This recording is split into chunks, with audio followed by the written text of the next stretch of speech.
I was still in the Middle East when I saw the photo. Sand had worked its way into everything: my boots, my sleeves, even the crease of my watch band. The air smelled like metal and heat, and the sky above the base was a pale, exhausted white. My phone buzzed in my pocket during a brief break between convoy checks. I almost ignored it. Almost. The message came from my cousin Mark.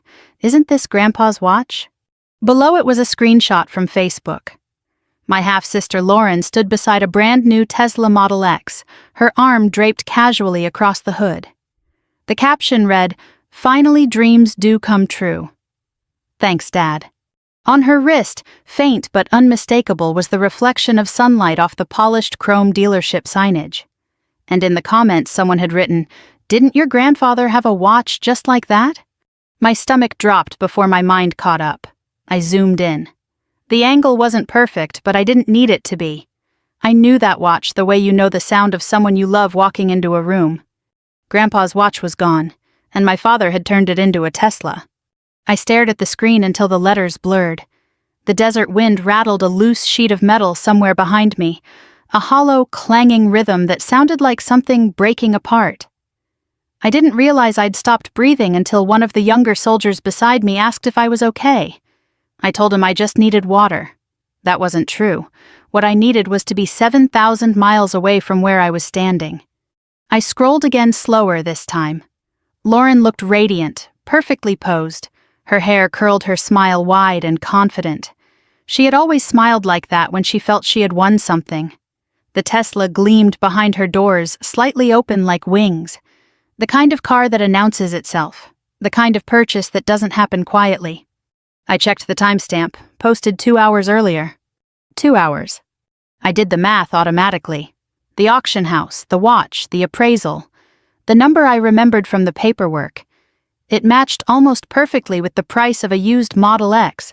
My father hadn't just sold it. He had converted memory into machinery, legacy into leather seats. I called him, straight to voicemail. I tried again, same result. The heat pressed against my back like a hand. Somewhere nearby, someone laughed. The sound felt wrong, like hearing music at a funeral. I typed a message and erased it. Typed another and erased that too. There were 1,000 things I could say, none of them steady enough to send. Instead, I opened the old photo saved in my phone. Grandpa sitting in his worn armchair, the watch on his wrist, sunlight cutting across the glass. He had given it to me the day before he died. I remembered how heavy it felt when he placed it in my palm, not just in weight, but in meaning. "Your father won't understand this," he had said quietly, "but you will. You always did." I had laughed, then told him I wasn't ready for something so valuable. He shook his head. "It's not valuable because of money. It's valuable because it survived. Like you." Back then, my father had stood in the doorway, arms crossed, expression unreadable. He didn't say anything. He didn't need to. I knew he didn't approve. To him it was just an antique. Something to ensure, something to sell if necessary. The bass loudspeaker crackled overhead, announcing the next briefing. I slipped the phone into my pocket, but my thoughts stayed behind with the photo. The rest of the afternoon passed in fragments, checklists, coordinates, instructions. My body moved automatically. My mind replayed the same image, Lauren smiling beside the Tesla. That evening I finally got a reply from Mark. "I heard your dad sold something recently. Big auction. Thought you should know." I sat on the narrow bunk in my quarters, staring at the message. The air conditioner hummed weakly, barely cutting through the lingering heat. My roommate was out on shift, leaving the room silent except for the mechanical drone. I called home again. This time my father answered. His voice sounded tired, distant. "I can't talk long." "You sold Grandpa's watch." A pause, just long enough to confirm everything. "Yes." No apology, no explanation, just one syllable. "That wasn't yours to sell. It was in my possession." "That's not the same thing." He sighed, the sound sharp, irritated. "It's just a watch." I closed my eyes. The words hit harder than I expected. It wasn't just a watch. "You're deployed. You weren't using it. Lauren needed help." Needed. The word hung there like a verdict. "So you sold it." I made a decision. I pictured Lauren's smile again. "You bought her a Tesla." Another pause. She deserved something good. The quiet between us stretched. The air felt thinner. I realized then that he didn't understand not the watch, not what it meant, not what he had taken. "I'm coming home," I said finally. "You don't need to. I'm coming home." He didn't argue after that. He just said, "Do what you want," and ended the call. I sat there for a long time, the phone still in my hand. Outside, the desert night settled in, bringing a brief, fragile coolness. I opened my laptop and checked the earliest flight I could request after my rotation. My fingers moved quickly, almost calmly. Logistics had always been easier than emotions. Before I shut the screen, I looked once more at the Facebook photo. Lauren had added another comment. "Best surprise ever. Love you, Dad." I stared at that sentence until it felt like something carved into stone. Then I closed the laptop and leaned back against the wall. Somewhere deep inside, beneath the anger and the disbelief, something steadier formed. Not rage, not yet. Something quieter, something patient. Grandpa used to say that time reveals everything. I didn't have the watch anymore, but I still had time, and I was going to use it. I landed in Seattle 3 days later, the gray sky hanging low like a lid over the city. The air smelled of rain and pine, so different from the dry metallic heat I had left behind that morning. Everything felt quieter here, slower, as if the world had softened in my absence. But inside me nothing had softened. The image of the Tesla sat in my mind like a fixed point I couldn't look away from. My duffel bag felt heavier than usual as I stepped outside the terminal. I hadn't told my father I was coming. I hadn't told anyone. Part of me wanted to see things exactly as they were, without warning, without time for anyone to rearrange the truth. I rented the first car available and drove north, watching the familiar highway unfold. Evergreen trees blurred past their dark branches, dripping from the morning rain. I remembered driving this road with Grandpa years ago, his hand resting on the wheel, the watch glinting in the filtered sunlight. By the time I reached the neighborhood, the clouds had thinned into pale streaks. My father's house looked unchanged, same faded siding, same carefully trimmed lawn. But parked in the driveway was something that didn't belong to that house at all. The Tesla sat there like a polished intruder, black paint reflecting the overcast sky. It looked larger in person, more deliberate. A statement, not just a vehicle. Lauren stood beside it, her phone held up as she took another photo. She wore sunglasses even though the sun barely showed. Her smile widened when she noticed me. "You're back already," she said, lowering the phone. Her tone carried that familiar mix of surprise and mild amusement, as if my presence were an unexpected inconvenience. I didn't answer immediately. My eyes went straight to the car, tracing the lines, the shine of the chrome trim. "Nice," I said finally. She beamed. "Dad surprised me. Isn't it incredible?" "When did you get it?" "Yesterday. Well, technically 2 days ago. I just picked it up this morning." She ran her hand along the hood. "It drives like nothing else. Completely silent." Silent. The word struck me. Grandpa's watch had never been silent. It ticked softly, a steady heartbeat. This car bought with that same history made no sound at all. "Where is he?" I asked. "Inside. He's resting. You know how he is lately." She studied me. "You look tired." "Deployment." I nodded. I called him. Her smile faltered just slightly. "About the watch." "Yes." She shifted her weight, the first sign of discomfort. "He told me you might be upset. But honestly, it was just sitting in a drawer. He figured it was better to use it for something meaningful." Meaningful. I felt my jaw tighten. Meaningful to who? She shrugged. "To the family." I glanced at the car again. "This is for the family."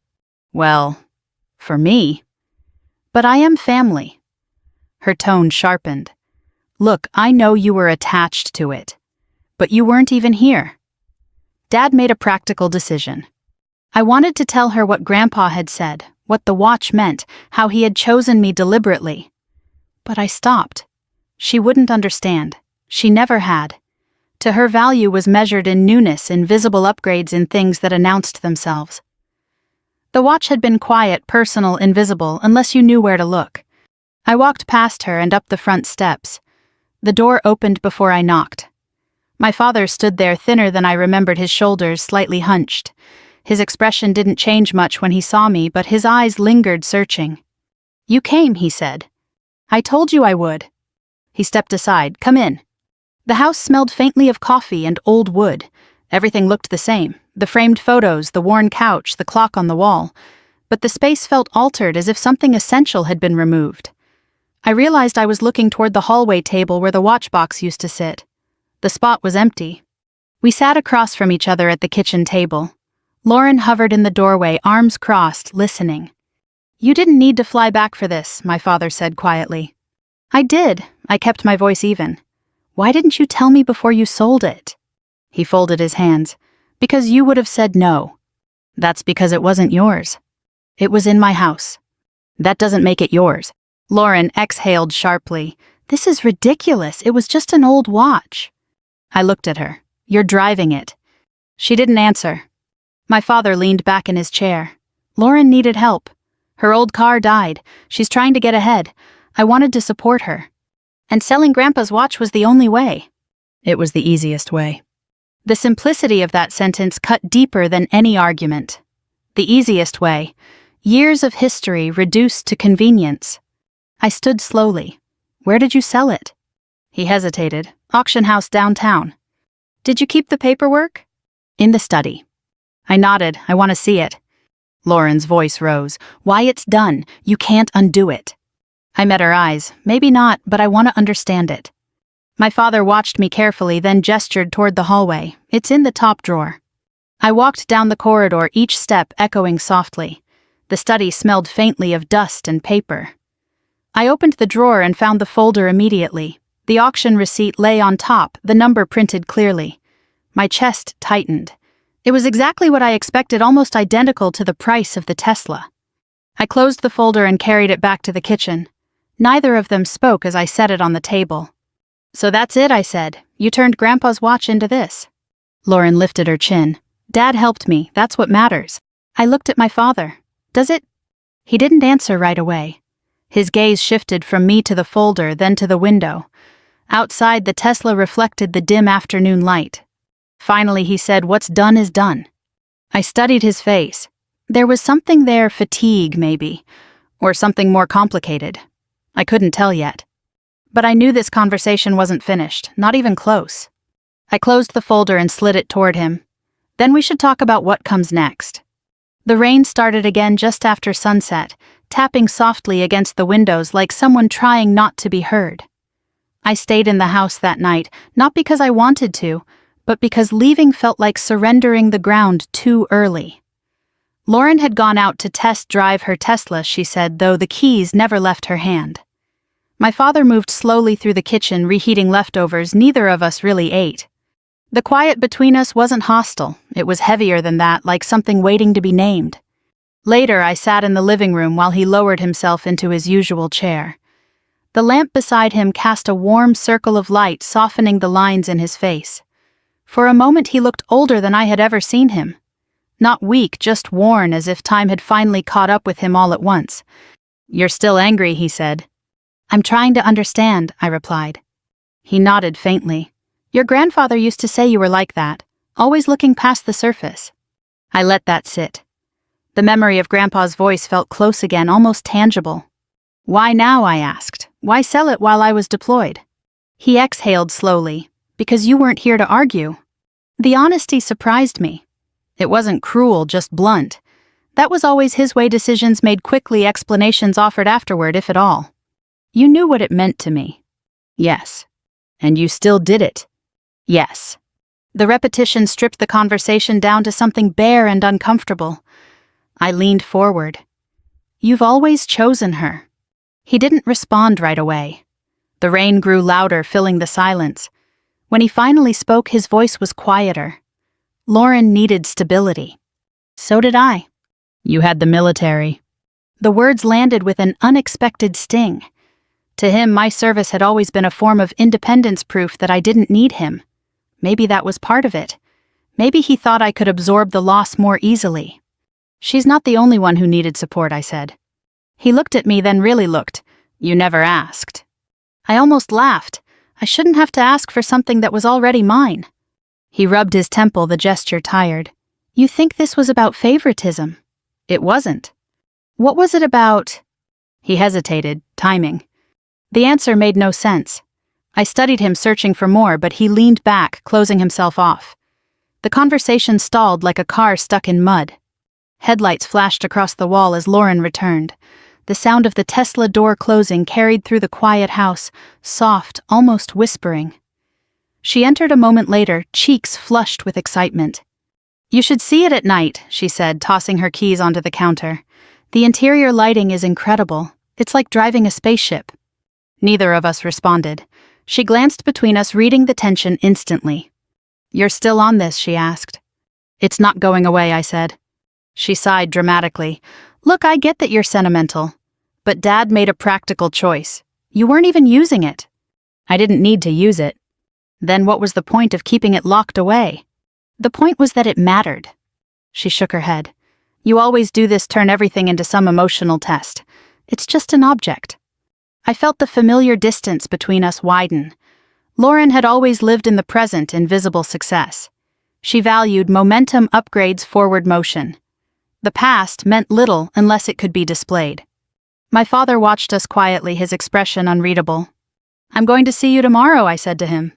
He frowned slightly. See me? At the nursing home. Lauren blinked. Why would you do that? He's not moving in there permanently.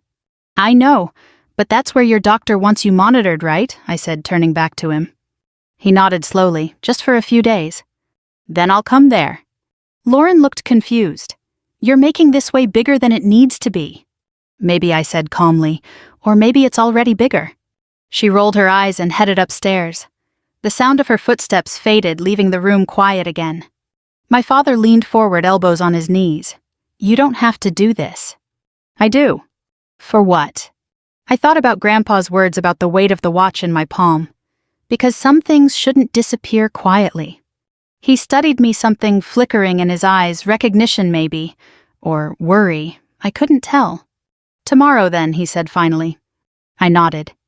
Outside the rain eased, leaving the air still. The house felt suspended between two moments, like the pause before a clock ticks forward. I didn't sleep much that night.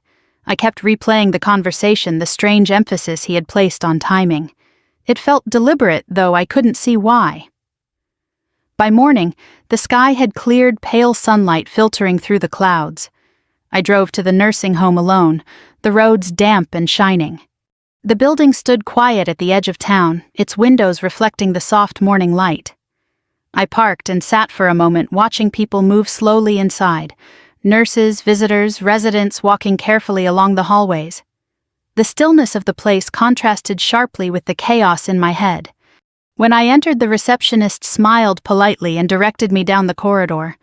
My father's room was near the end. The door stood slightly open. He sat by the window, reading, his posture relaxed. You found the place, he said, without looking up. I always do. I stepped inside. The room smelled faintly of disinfectant and coffee. A small table stood between us, bare except for his phone. You didn't need to come, he repeated. I wanted to. He closed the book and set it aside, still about the watch. Yes. He nodded slowly as if he had expected nothing else. Then say what you came to say. I took a breath. You sold Grandpa's watch while I was deployed. You gave the money to Lauren. I came here because I want to understand why you chose that moment. He watched me carefully. The silence stretched. Then, without answering, he picked up his phone. His fingers moved, deliberately dialing a number from memory. He waited, listening. It's time, he said into the receiver. I think they should meet you. He ended the call and placed the phone back on the table. I stared at him. Who was that? My lawyer, he replied quietly. The words landed like something shifting beneath my feet. Outside the window, a breeze stirred the trees, their leaves trembling in the morning light. Inside the room, everything felt suddenly sharper, more defined. Lauren burst through the doorway moments later, breathless. What's going on? You called me. My father looked at both of us, calm now, almost composed. I think he said it's time we settle this properly. Lauren froze just inside the doorway, her expression shifting from irritation to something closer to unease. Settle what? She asked. Her eyes moved from me to our father, then back again, searching for the shape of a conversation she hadn't expected. My father didn't answer immediately. He folded his hands on the table the same way he had at the kitchen the night before. "Sit," he said quietly. She didn't sit. "You called me in the middle of a meeting. I drove all the way here. What's going on?" "I called my lawyer." The words changed the room. Lauren's shoulders stiffened. "Why would you do that?" "Because this isn't just a conversation anymore." She laughed lightly, but it sounded forced. "It's about the watch. You're calling a lawyer over a watch." My father looked at her steadily. "It was never just a watch." The sentence hung between us, echoing something I had said the night before. Lauren shifted her weight, her confidence faltering. She glanced at me, then back at him. "Dad, you're overreacting." He shook his head. "No, I'm correcting something." I sat quietly, letting them speak. My pulse had slowed, replaced by a strange clarity. Whatever was about to happen, he had planned it. The timing, the call, the calmness in his voice, it all felt deliberate. "How long until he gets here?" I asked. 20 minutes, my father said. Lauren exhaled sharply. "This is ridiculous. I don't have time for legal drama. The car is mine. The money's spent. There's nothing to settle." My father's gaze softened, but not in agreement. "That's what we're going to discuss." She crossed her arms. "You gave me that money." "I transferred it." "That's the same thing." He didn't argue. He just looked at the window where sunlight filtered through the branches outside. The room felt suspended, like the moment before a verdict. I noticed his phone again on the table. It looked ordinary, but the call he had made had shifted everything. I wondered how long he had been considering it, whether he had decided this before I arrived or because I arrived. Lauren paced the room, restless. "You're doing this because she's upset," she said, nodding toward me. "You're letting guilt drive you." "I'm letting clarity drive me," he replied. She stopped. "Clarity about what?" He didn't answer. Instead, he leaned back slightly, his breathing slow and measured. For the first time, I realized he looked less tired than he had at the house, almost relieved. The hallway outside filled with faint footsteps. A nurse passed by, her voice low as she spoke to someone. The ordinary sounds of the building felt strangely distant from the tension inside the room. Lauren finally sat down, though her posture remained rigid. "I don't understand why you're making this formal," she said. "Because informality created the problem," he replied. Her eyes narrowed. "What problem?" He looked at me briefly, then back at her. "You'll hear it soon." I leaned forward slightly. "You said timing mattered." He nodded. "It does." "For what?" "For seeing things clearly." Lauren shook her head. "This is getting dramatic." My father almost smiled. "Maybe it should be." The door opened softly. A man in a dark suit stepped inside, carrying a leather folder. He looked older, composed, the kind of presence that brings quiet with him. He greeted my father first, then nodded politely to us. "Thank you for coming on short notice," my father said. "Of course," the lawyer replied. "You said it was time." Lauren looked from one to the other. "Can someone explain what's happening?" The lawyer set his folder on the table. "Your father asked me to clarify the status of a recent transaction." "Transaction," she repeated. "The sale of an heirloom watch." Her expression hardened. "That was already handled." "That's what we're here to confirm," he said calmly. I watched my father. He didn't speak, just gestured slightly for the lawyer to continue. The lawyer opened the folder, revealing documents neatly arranged. The soft sound of paper sliding felt louder than it should have. He adjusted his glasses and began. "The watch in question was originally transferred through inheritance to," he glanced at the page, "your daughter." He nodded toward me. Lauren leaned forward. "But Dad had it." "Possession and ownership are not the same," the lawyer said gently. Silence filled the room. I felt Lauren's eyes on me, sharp and searching. "So you're saying," she said slowly, "that he didn't have the right to sell it?" "I'm saying," the lawyer replied, "that the ownership structure complicates the sale." My father watched her carefully, not intervening. Lauren laughed again, but it sounded thinner this time. "This is absurd. It was an old watch. You can't undo a sale." "No," the lawyer agreed, "but we can address its implications." The word implications seemed to land heavily. Lauren shifted in her chair. "What implications?" she asked. The lawyer closed the folder gently. "That depends on how your father wishes to proceed." All eyes turned to him. He sat quietly, then spoke. I wanted to see what would happen, he said. Neither of us moved. The statement felt deliberate, almost confessional. What do you mean, I asked. I wanted to see who cared about what he replied, the object, the money, or the meaning. Lauren stared at him.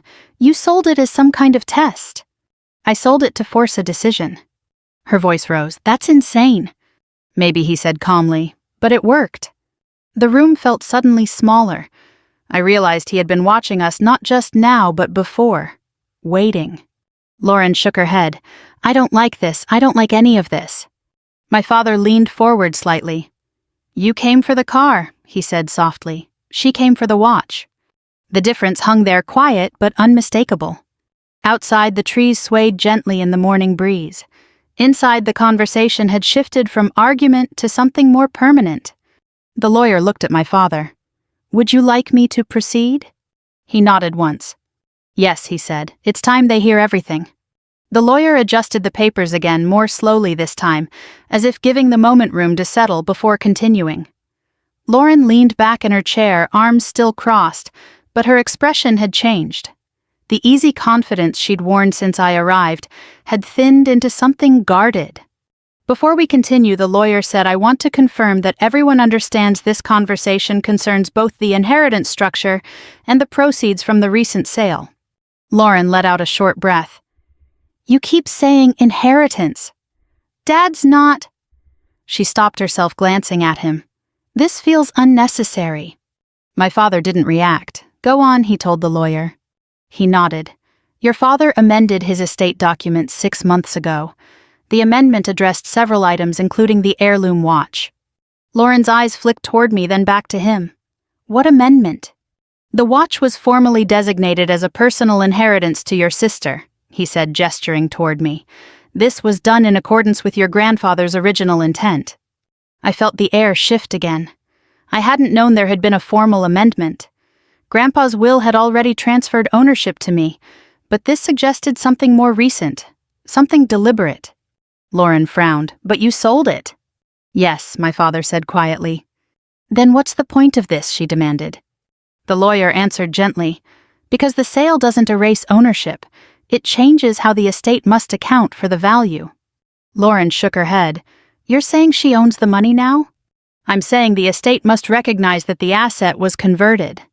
The words sounded clinical, but their meaning was clear. Lauren sat very still, absorbing it. That's ridiculous, she said finally. Dad gave me that money. My father spoke softly. I transferred it. That's the same thing. Not legally. Her gaze snapped to him. You're doing this on purpose. He didn't deny it, yes. The honesty seemed to unsettle her more than anything else.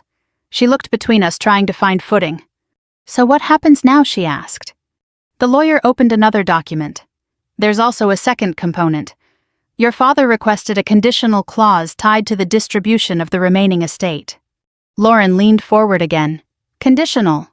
Yes, the clause was written after the watch was sold. I felt my pulse quicken. This was moving beyond the watch itself. My father had planned this carefully. The lawyer continued. The clause states that the proceeds from the watch sale must either be restored to the estate or accounted for in the final distribution. Lauren's voice sharpened. Restored, that money's already used. Then it becomes a debt against future inheritance. Silence fell. Even the faint hallway noise seemed to disappear. You're saying, she said slowly, that I owe the estate for the car. The lawyer nodded. In effect, yes.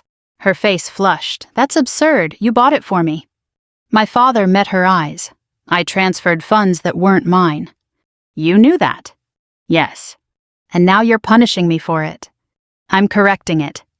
Her chair scraped lightly as she shifted. You can't just change things like this. I already did, he replied. The calmness in his voice made the statement feel final. She turned to me suddenly. You asked for this. I shook my head. I asked about the watch. And now you're taking my car. I didn't say that. But you're not stopping it either.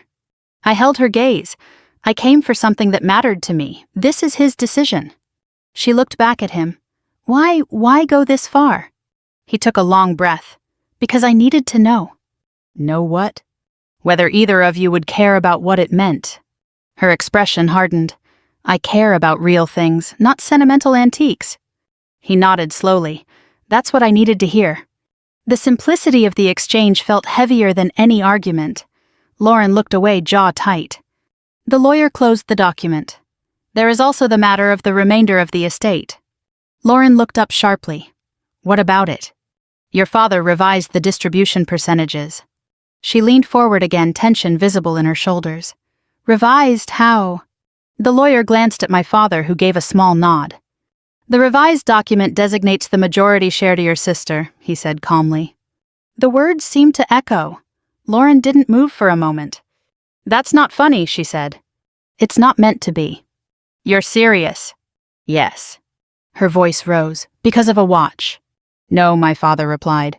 Because of what followed. She shook her head in disbelief. This is unbelievable. He didn't argue. He simply watched her, the same measured calm in his eyes. What about me? She demanded. You're still included, the lawyer said, but your share is reduced and subject to the condition regarding the proceeds. Lauren laughed once sharply. So I either pay back the money or I lose more. That's correct. She stood abruptly, pacing toward the window. Outside, the Tesla sat in the parking lot, glossy and silent. She stared at it, arms wrapped around herself. You planned this, she said without turning. My father answered quietly. I planned to see clearly. She spun around. You set me up. I gave you a choice. You didn't tell me. I didn't need to. The tension filled the room again, thick and immovable. I watched them both, realizing that this moment wasn't just about money or inheritance. It was about recognition, about who valued what and why. Lauren's voice softened slightly, though the anger remained. So what happens now? My father leaned back, his expression steady. Now we decide how to make it right. The lawyer gathered the papers, waiting. Lauren looked from him to me, then back again. You really expect me to give the car back? No one answered immediately. The question hung in the air, unresolved. Outside, the clouds shifted, sunlight glinting briefly across the Tesla's dark surface. Inside, everything felt poised on the edge of a decision. Lauren kept staring through the window, her reflection faintly overlaying the glossy curve of the Tesla outside. For the first time since I'd arrived, she looked uncertain, caught between pride and calculation. The car, which had seemed like a trophy only hours earlier, now looked more like a question. I'm not giving it back, she said finally, still facing the glass. I can't. I already told everyone. My job, my friends, they all know. It's mine. My father didn't respond immediately. He watched her quietly, the same calm patience he'd carried since the lawyer arrived. When he spoke, his voice was softer than before. That's your decision. She turned toward him sharply. You're really going to do this? I already did. You're choosing her. No, he said. I'm choosing fairness. She laughed bitterly. Fairness, after all these years. The words landed heavier than she probably intended. I felt the history behind them. Childhood resentments, quiet comparisons, invisible competitions that never truly disappeared. My father seemed to feel it too. He leaned forward, resting his hands on his knees. I've made mistakes, he said quietly. But this isn't one of them. Lauren shook her head, pacing again. You sold it. You created this situation. And now you're punishing me for accepting what you offered. I'm not punishing you, he replied. I'm correcting the outcome. The lawyer remained silent, observing, letting the family tension unfold. I realized he had seen scenes like this before, inheritances revealing truths that conversations never could. Lauren stopped pacing and looked at me. Say something, she said. You don't actually want this. You don't need the money. I held her gaze. I didn't come for the money. Then tell him to drop it. I considered that. Part of me wanted to end the tension, to restore the room to something simpler. But another part remembered Grandpa's words, the deliberate weight in his voice when he gave me the watch. This wasn't just about the car. It was about acknowledging what had been taken. I can't, I said quietly. This isn't mine to stop. She looked hurt, then frustrated. So you're just going to stand there while he takes everything back? I'm standing here while he makes his decision. She turned back to him. And if I don't agree? He answered without hesitation. Then the adjustment stands. The certainty in his tone left little room for argument. Lauren sank into the chair, the fight draining from her posture. For a moment she looked younger, like someone realizing the ground had shifted beneath her. The lawyer cleared his throat gently. There's also another matter your father asked me to clarify. Lauren lifted her head. What now? The watch itself. My attention sharpened instantly. What about it? The buyer has not yet taken permanent possession, he said. The auction house placed it on hold after your father requested a review. I blinked. It's still there. Yes, the transfer is pending final payment clearance. Lauren stared at him. You mean, it hasn't actually left? My father nodded. I asked them to delay. The realization hit me slowly. He had sold it, but he had also left a window open, a narrow one but intentional. Why, I asked. He looked at me, because I wasn't sure yet. Sure about what? About what mattered more. The room fell quiet again. The meaning settled heavily between us. He had created a situation where the watch became a catalyst, a measure. Not just for Lauren, but for himself. The lawyer continued. If the estate reimburses the auction house, the watch can be returned. Lauren exhaled sharply. You're serious? Yes. She looked at me. You'd rather have that old watch than let this go? Yes, I said simply. She shook her head. I don't understand you. I know. My father leaned back, his expression softening. Your grandfather always said she valued time differently. Lauren's eyes flicked between us. So what happens if the watch comes back? The lawyer answered. The estate records will be adjusted accordingly. The proceeds would no longer count as distributed. And the car, she asked. That remains your responsibility. She stared at the floor, thinking. The silence stretched. I could almost hear the calculations' money-pride appearances. The Tesla outside glinted faintly in the sunlight, its polished surface reflecting the quiet room. Finally, she spoke. I can't afford to pay it back all at once. The lawyer nodded. There are structured options. My father watched her carefully. You don't have to decide today. She looked up. But the will stays changed. Yes. She let out a long breath. So either way, things are different now. He nodded. The weight of that settled over all of us. This wasn't just about the watch or the car anymore. It was about a shift in how we stood in relation to each other. Lauren glanced toward the window again. It was supposed to be a fresh start, she murmured. My father replied gently, sometimes fresh starts come from fixing old things. She didn't answer. Instead, she sat quietly, her posture less rigid now, as if the fight had drained into something more reflective. I realized then that the revenge, if that's what it was, wasn't loud or explosive. It was quiet or rooted in consequence. My father hadn't raised his voice once. He had simply allowed the truth to unfold. The lawyer gathered the documents. Shall I prepare the restoration paperwork? My father looked at me. Do you want it back? I thought of Grandpa's chair, the sunlight, the soft ticking. Yes. He nodded. Then let's bring it home. Lauren closed her eyes briefly. When she opened them, the anger had softened into something more complicated, resignation maybe, or understanding. Outside, the Tesla sat silently in the lot, no longer looking like a victory. Just a car, just an object. Inside, time felt like it had shifted back into place. The drive back from the nursing home was quieter than any silence I could remember. Lauren followed in the Tesla, the car gliding behind us like a shadow that no longer seemed triumphant. My father sat in the passenger seat beside me, his hands resting loosely in his lap. He looked tired but not burdened, more like someone who had finally set something down after carrying it too long. We didn't talk much on the way home. The late afternoon sun filtered through the trees, streaking the road with shifting bands of light. I noticed my father watching the scenery as if memorizing it. When we pulled into the driveway, he remained seated for a moment before opening the door. Lauren parked behind us. She stepped out slowly, no longer holding her keys like a prize. The car still looked impressive, but the shine had lost its edge. It was just metal and glass again. Inside, the house felt different. The tension from the night before had faded, replaced by a fragile calm. My father lowered himself into his chair, exhaling softly. Lauren lingered near the kitchen counter, unsure of where to stand. I'll call the auction house tomorrow, he said quietly. We'll arrange the return. I nodded. Thank you. Lauren looked at him. So that's it. For now. She hesitated. And the rest stays. Yes. She absorbed that, then glanced at me. I guess things change. They do, I said gently. She nodded once, then moved to the window. Outside, the Tesla reflected the fading light. She didn't look proud anymore, just thoughtful. The next morning passed slowly. My father spoke with the auction house, his voice steady, measured. I listened from the hallway, hearing fragments: confirmation, reimbursement, shipment. When he hung up, he turned to me. "It'll be ready for pickup tomorrow," he said. A strange relief moved through me, quiet but deep. "I'll go with you." He nodded. "I'd like that." Lauren remained mostly silent that day. She moved around the house carefully, as if unsure of her place in the new arrangement. Once she approached me while I was making coffee.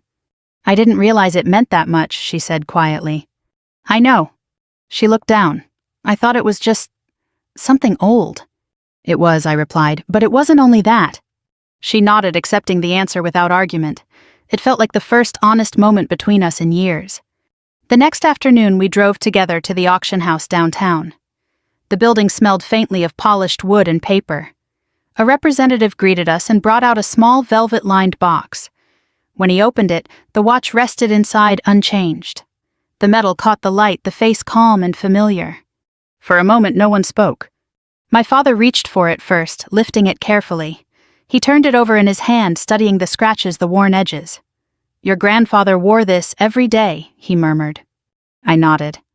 He looked at me, then extended it. "It belongs with you." I took it gently. The weight felt exactly as I remembered, solid, steady. When I held it close, I could almost hear the faint ticking again. Lauren watched quietly from behind us. Her expression was unreadable but softer than before. We completed the paperwork and stepped back outside. The air felt cooler, the city quieter. My father walked slowly beside me. "I should have handled it differently," he said. "Yes. I thought forcing the situation would reveal things." "It did." He gave a faint smile, not always comfortably. "Nothing important is." We reached the car. He paused before getting in. "Your grandfather believed you understood time better than I did," he said. I looked at the watch in my hand. I think he meant understanding what lasts. He nodded as if that answered something. When we returned home, Lauren was already there. The Tesla sat in the driveway, but she wasn't near it. Instead, she stood on the porch waiting. "You got it back," she said. "Yes." She stepped aside as we entered. Her eyes followed the watch briefly, then moved away. "I've been thinking," she said quietly. "I'll work out the repayment. Slowly, but I will." My father nodded. "That's fair." She exhaled as if accepting the weight of the decision. "I don't want this hanging over everything." "It won't," he said gently. That evening we sat together in the living room. No arguments, no raised voices, just the soft hum of the lamp and the faint ticking from the watch now resting on my wrist. My father leaned back, closing his eyes for a moment. "I'm glad you came home," he said. "I'm glad I did too." Lauren looked at us both, then smiled faintly. "I guess Grandpa would have liked this ending." I thought about that. The quiet, the understanding, the return of something lost. I think he would. The sun faded, leaving the room warm and dim. I glanced at the watch again, feeling its steady rhythm. I had gone to the Middle East as a soldier, focused on missions and distance. I came home to something different, a reconciliation shaped not by anger but by consequence. Before the night ended, I stood and looked toward the window. The Tesla remained outside, no longer a symbol of victory or defeat, just part of the story. I turned back, my voice calm. If this story meant something to you, if you've ever seen family tested by time or choices that change everything, tell me where you're watching from. I read every comment, and your experiences shape the stories we share. We bring new ones every day, quiet truths and difficult moments. So subscribe if you want to keep walking this road with us. Sometimes the smallest objects carry the deepest meaning. Sometimes time gives us another chance. And sometimes coming home is the real inheritance.